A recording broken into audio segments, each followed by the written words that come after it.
now digital influencer with millions of followers on TikTok, Instagram, and Facebook stand next to these celebrities. They attend fashion weeks, red carpet, and brand events, and shape trends for their posts and stories. And many of them collaborate with luxury brands and gain access to exclusive pieces and allow these brands to touch much younger audiences. So I'm gonna talk about the digitalization of fashion events. Fashion shows are changed dramatically. As you can see, do you still think fashion show runways are exclusive? Because we found out that they're no longer exclusive because now it's shared in live stream. I don't know exactly how the status of Korean fashion industry comparing to France or the country. So what's your evaluation of Korean fashion industry and how Korean fashion industry can improve Korean touristic industry? So the fashion industry, like the fashion style here, is quite different than in France. But I heard like a lot of people told me that Seoul was like the fashion city of Asia. So I guess Korea is doing really great Really? for like fashion. Okay. The second question, probably because of social media, the manufacturing of clothes or fashions change a lot because of that individual applications. So can you say before and after social media and how the industry changed? For example, designing, for example, got an idea. It don't change that much because it can change due to like a lot of idea from different kind of companies, but it wouldn't change that much because it depends on the person who makes the clothes and who design it. So not change. Yeah, in my opinion, I don't think so. You think of Paris, you think of romance, croissant, and Eiffel Tower. And when you think of Korea, especially for international students, you may think of K-pop, K-dramas, and hard work. So these images are powerful, but are also stereotypes. What stereotypes say about us? Stereotypes show how people travel today. Many visitors choose familiar images. They feel safe and want to share what others already know. This creates connection, but it also reduces curiosity. For you, isn't? Yep. How's your feeling to work with international students from France? Amazing. It's great. There is three main reasons why it will increase that much. First reason is Asian population. By the 2030, 1 in 6 people will be over 60 years old. So it means age-related illness will be increased. And second one is comparative advantage. People will, it is actually, even now people seek lower cost but better quality. Global beauty trend and the K-beauty have a similarity.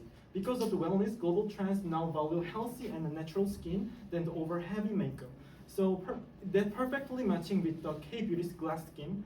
So this synergy is directly leading to a surge in visitors for Korean dermatology and the plastic surgery. My question to you, the wellness and tourism. It's a bit different concept, but how those two concepts can be combined together for the humans and future. But you mean the wellness and tourism is a different sector, but how it can be processed? Integrated and a combination for the human life. I think the wellness is the point is like not just their appearance, but it's also for their like mental health. So because of this kind of wellness concept, the tourism is also changing into not just showing very fancy things or like very fascinating things, but also it will change into like very focus on myself, like 명상, yoga or those kind of trends are now booming in the tourism sector. So it will be changed like into like that, I think. According to the data in this slide, the number of tourists visiting the United States has gradually decreased since the onset of COVID-19 in 2020. While tourist numbers began to rise up again in 2022 as pandemic stabilized, they have not reached to the level seen before the pandemic. And all of these causes have already impacts because as you can see, for tourists that they don't seem and come to the US, so there's drop in economics such as 12.5 billion of loss in dollars, and they also are job losses such as in hotels, airlines, or restoration. Okay, my question to you. I know that American political situation is not friendly to the tourism industry, and somewhat we can see the figure of inbound travelers decline. But however, U.S. market is domestic market is quite huge, so I don't think it's too much concern about tourism market. So if that is true, the internal Americans can travel around in U.S. market only. That's not so much concern like Europe or our country. So what do you think about about that point? It's not too much concern about his situation. It's my question and the argument point. Yeah, I think you're right because we know America and US as the big leader in markets such as even in innovative concepts. So I think the impact of economic losses from tourism is not that impactful for the economy, but for perception and image view of the country, it really impacts people who see the country and the government. Because like right now, if we take the example of Trump, this president has a lot of, he's a businessman, he's a showman, and he's the face of America over the world. Okay. Yeah. And this impact in tourism is very led to like the perception, that's my point. Okay. So maybe not. So only perception issue? How about the other issue?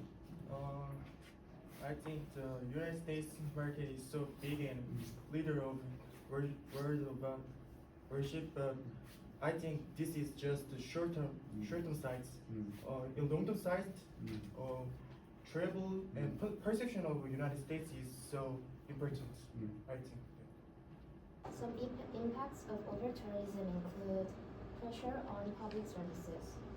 Over-tourism caused serious pressure on transportation, sanitation, and even on healthcare, and many locals feel that their cities have become overcrowded. Examples of sustainable tourism, which one of them is ecotourism, community-based tourism, and responsible travel. We also introducing some advantages of the sustainable tourism, which is in where to go to this way. So if that is true, that is over tourism is like it's a trade-off effect between quality of life for residents and making money, economic benefits from tourism business. Okay. So how the country should stay in the position Which position? over tourism and the making money. So like that's also what I was about to talk about it, like literally in the next slide, which I put on right now. So like they came up with actually four I think put to it, but we're only like introducing three of them, which is tourist taxes, limiting limiting short-term rentals, and also spreading tourism, because like basically there are some cities that are really crowded because of the tourists, like in Barcelona, and I actually don't know more than that, but yeah, like Barcelona is the most famous one, right? So like basically they're trying to introduce other places so that they can actually spread out the crowd evenly, and also limiting and rental, because like basically the issue that locals are facing right now is that they don't have a place to stay, like they can't afford the rent anymore, because the tourists are basically putting the standards really high, so the locals can't afford the accommodation anymore for themselves, and they're just Okay, that's the worst case, but they're still making money from that over tourism. So. Yeah, so like they basically making it for the short term. Like the tourists can't stay for too long, and also not unauthorized accommodation can basically rent their places or anything anymore. Like they're doing some movement, but also it takes time. Okay. How tourism adds to the climate change. First, tourism is responsible for about 8.8% of global CO2 emissions, and 75% of these emissions comes from transportation, especially aviation and automobiles. The tourism sector faces several growing challenges: increasing food and energy prices, stricter emission regulations such as EU emissions, strong consumer demand for sustainable options, pressure to align tourism with national climate goals. In the late 2010s, it became more of a product of well-being and happiness and fitness, and was first defined by the Global Wellness Institute as wellness is the active pursuit of activities, choices, and lifestyles that led to a state of holistic health. So now we have the definition form. So these are the key findings of the research. This research was from the Global Wellness Institute, and they had some survey for the tourists. The first thing was that the wellness experience significantly increased happiness among travelers. And the second part, it was the most important. The spiritual wellness had the most strongest effect. So visitors who meditated or reflected felt more fulfilled and connected. Here's my question to you. You have learned from me about the authenticity. So how the keyword authenticity connecting to wellness? That's the first question to you. And second question, technology. Like what I explained. Technology is not closely related to wellness. However, technology is an essential part of the every life. So how the technology connecting to the wellness? I think maybe to answer your first question, you kind of said it yourself. So wellness and technology like drags each other away from each other. So with wellness experiences and stuff like that, you can get maybe a more authentic experience of a country or of a culture through these wellness things, whatever they may be. There are a lot of examples, as we mentioned, but I think that it might improve the authenticity of an experience, in my opinion at least. The tourism economics reported an 8.2% decline in international arrivals in 2025. And this, while the inbound international arrivals declined, the domestic leisure travel remained strong and continued breaking records, especially in the 2023 to 2024 recovery data. Introduced the tariffs and tightened the entry policies, we begin to see the opposite trend. International arrivals started to decline, and stronger US dollar made travel much more expensive for foreigners. Next, transforming challenges into opportunities. Despite its sensitive nature, our tourism can drive economic innovation and educational growth when managed ethically. By shifting the focus from tragedy to learning and preservation, it becomes a catalyst for responsible development. And social media helps people find new destinations where they want to travel, and there's typically 4 phases. The first phase is the exposure, where this user would see a post and get interested in the destination. This problem, we can introduce the interest fee to control the visitor number, or place a street tutor to guide the crowd, and and provide explanation. Can you ask What again? kind of a good side of you co-working with the Korean and the international students? It was fun to work together to try and see how Koreans also work, and we also, communicate a lot and help each other. Communicate with English prisoner is good chance for using English. In the past, the industry focused on standardized service, which was a one-size-all approach based on economics of scale. But in the present, we have moved to hyper personalization. Guests now want hotel knows them. So the sargassum is a type of floating brown seaweed that has increasingly appeared along beaches since around 2010. And the cause is mainly linked to climate change, which increases the level of oceans, fueling the rapid growth and spread of sargassum. This is the case study of Cancun in Mexico. The lesson from Cancun is that even wealthy cities, tourist cities must adapt to environmental crises to protect both their economy and reputation. What is food tourism? And by UN World Tourism Organization to experience a place through its food and about culture, identity, and authenticity.